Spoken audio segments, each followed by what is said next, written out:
Eguerdi on guztioi eta ongi etorriak Zumarragako Zelai Aristi Kulturetxeko pasabidean eta erakustoki dan areto ontara. Gaurkoan gerturatu gera aurtengo Santa Isabel jaietako portada izango dan eta bertan izango degun Santa Isabeletako egitarauen horko agertzen dan portada horren irabazlea eta zein izango dan aurtengo portada hori eta murala, ez? Azkenen horren aurkezpen ekitaldira eta horrekin batera saria entregatzera, saridu nahi irabazleari saria entregatzeko intentzioz. Gaurkoan eta aurtengo ekitaldi hontan bai erreferentzi txikitxo bat egin behar dira. Azkeneako 6 izan dira aurkeztutako lanak, obra lanak, eta bai egia da, esplikazio den bat ikuste aldera edo aurkitze aldera, beraietan eta aditu direnek bai esan dutela, ez? Orain arte asko eta asko izan dira, aurkeztu izan direnak, beraiek bai ikasketa bukatu, lanean sartu, tarte hortan aukerarik eta demorarik eta izan dutela honelako parte hartze sariketa batera aurkezteko. Baina horietako askok bai lanean hasi direla eta denborarik betarik ez dutela izan iaz edo orain arte urtetan ohitura izan den bezala aurkezteko, ez? Hori izan da esplikazioren bat adituak esandakoa, bertan bai parte hartutako epaimahaikide bateron batek esandakoa.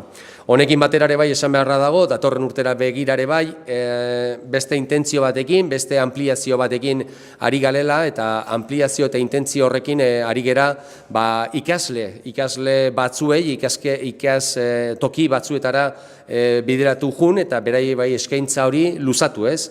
Ikasle horiek beraien lanak aurkezteko eta horrekin batera aurrea segitzeko eta kasu honetan sariketa honek beste amplitude bat izateko, ez? Ya es fecha habitual, es una fecha habitual el hecho de centrarnos también en torno a las fiestas de Santa Isabel, en esta antesala de las fiestas de Santa Isabel, para, tras el fallo del concurso, en este caso de la portada de Santa Isabel 2017, juntarnos todos aquí y aparte de exponer los 6 trabajos que este año se han presentado, pues también, como no, y lo que da sentido al acto de hoy es el hecho de entregar el premio a la ganadora un año más, por segundo año consecutivo.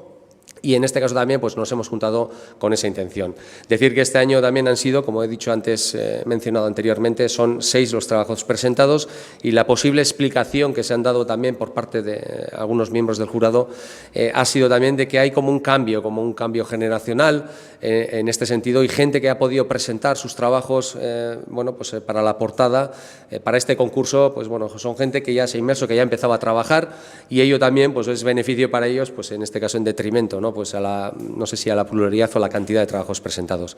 Pero sí es verdad que trabajando en ello mismo también se está planteando la posibilidad de para el año que viene y a concursos venideros hacer extensible también esta posible participación a personas, en este caso alumnos de los centros escolares que tenemos alrededor, tanto en Zumárraga y en Urretxu, especialmente también para que se involucren y para que ellos mismos también puedan plantear y puedan presentar sus trabajos y de alguna manera también el aliciente, ¿no? Aparte de poder ganar la portada del año de Santa Isabel de ese año, aparte de ello también también tener ese reconocimiento, aparte de artístico, también económico, que en según qué edades, desde luego, en todas las edades, pero en según qué edades más, viene muy bien.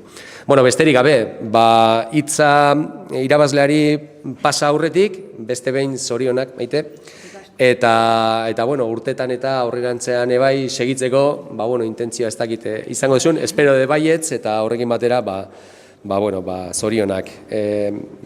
Zurea dira aurtengo garaikurra eta aurrea segitzeko animoak ematen. Vale.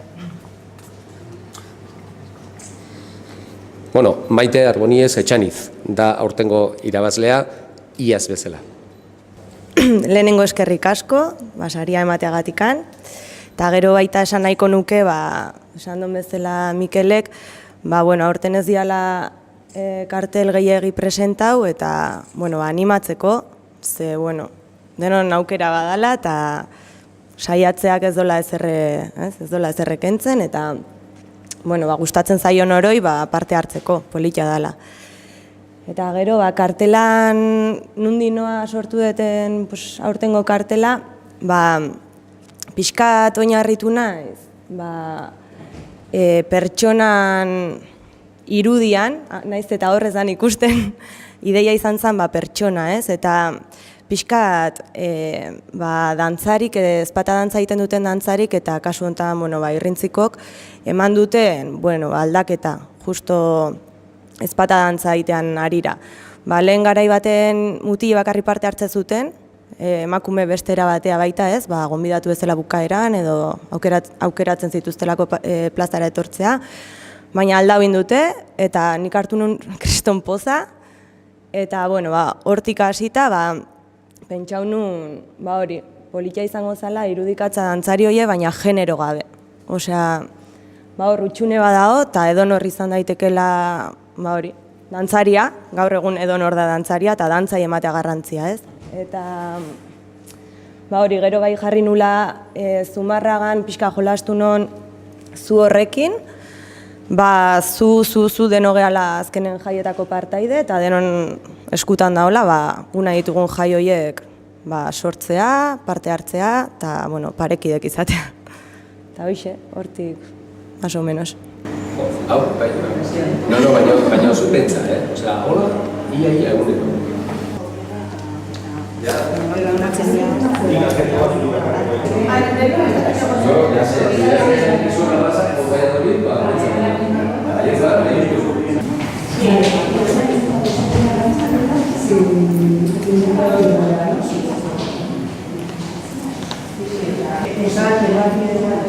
Claro, cada uno tiene